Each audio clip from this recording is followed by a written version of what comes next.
రామగుండం ప్రజలు నా మీద విపరీతమైన నమ్మకంతో ఉన్నారు, ఖచ్చితంగా ఉన్నారు.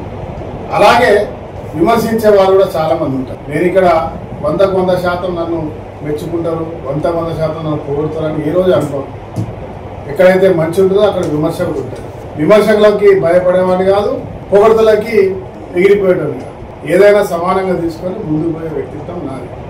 నాకు తెలిసి ఇక్కడ మేము ఎంత బాధపడ్డాము జరిగిన సంఘటన, కానీ అద్భుతంగా దాని నిర్మాణం జరుగుతాం. గతం కంటే బ్రహ్మాండంగా నిర్మిస్తాం, బ్రహ్మాండంగా చేస్తాం. అద్భుతమైన నగరాన్ని అభివృద్ధి చేసుకుంటూ ముందుకు పోయడం ఒక సంకల్పంతో ముందుకు పోతాం. ఎవరైనా దీనికి రాజకీయంగా వాడుకోవాలనుకుంటే పేషాలుగా వాడుకోవచ్చు. ఎందుకంటే నేను ఇక్కడ ఉండేవాడిని, చేయాలనుకున్న సంకల్పంతో ఉన్నవాడిని. అద్భుత నగరంతో పాటు టెంపుల్ టౌన్గా ఈ ఊరు జనగామ, ఈ ఊరు అడ్డగుట్ట, ఈ ఊరు రాముని గుండాలు, రాముడు నడిచిన నేల. డెఫినెట్ గా ఆధ్యాత్మిక కేంద్రంగా, ఒక భక్తి కేంద్రంగా తీర్చిదిద్దే ప్రయత్నం చేస్తాం.